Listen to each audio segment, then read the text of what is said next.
Let's kick off with Monday's Guardian and accusations against the Home Office, Paul. Yes, the Home Office has been accused of breaking a promise made after the murder of Sarah Everard to alleviate violence against women and girls to the same status. Home Office breaking a promise. I'll give a little bit more context to this because I do think it's important, Josh. Police forces are yet required to make a group of misogynistic crimes such as rape, stalking, upskirting a major priority because of the failure to issue proposed government directive, Labour says. So this is about changing the status of reporting, of managing these crimes, essentially, raising the priority. Now, I need to speak here as a father of a teenage girl, you know, as a husband of a woman, and as a woman.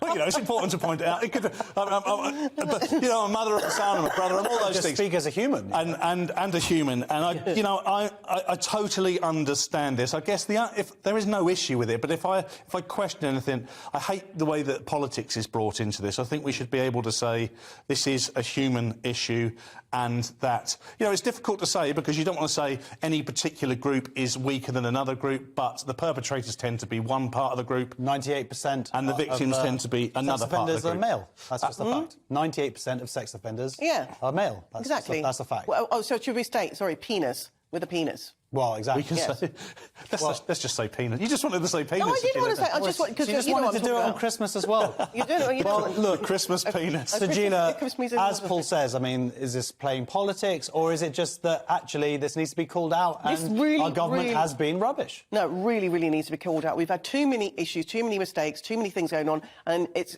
you keep putting women on the back burner. Like, you know, we make up over half the population. This is not acceptable. Half of the voting public. Over the half. Yeah. So, seriously, can you do more? So there's one of the bit that I found was interesting was a damning official examination into how police forces tackle rape, released in December, has exposed persistent failings in the criminal justice system, including a failure to track repeat suspects. Why is that an issue? And then basically they victim blame, victim shame, and they've botched investigations, and this is what the reports found. So we've got to do better in 2023. This is not acceptable. Absolutely. I mean, Paul, was it 1.5%, only 1.5% of rape cases are charged? Now, that's offensive. It's a terribly worrying statistic, isn't it? I don't know what builds that statistic, but I imagine there's a fair amount of nuance to that, but I don't think that's important. I think what's important is that is... What's that? 1 in 100, 2 in 100 women that bring a rape accusation are able to take that to justice. Now, that's not saying that everyone they accuse of rape is a rapist, but you'd think a much larger amount of people would see justice than that. But 40% of rape victims dropped out last year, so that is really worrying. How many of that? What of that percentage was because they didn't feel like they didn't feel they were going to be believed? The system was going to work for them. So look, I think that Labour is right to call this. But I will say also that Labour maybe should also... It's a bit rich from them when they don't seem to know what a woman is. So, anyway.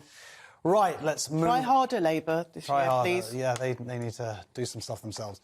Sort yourselves out.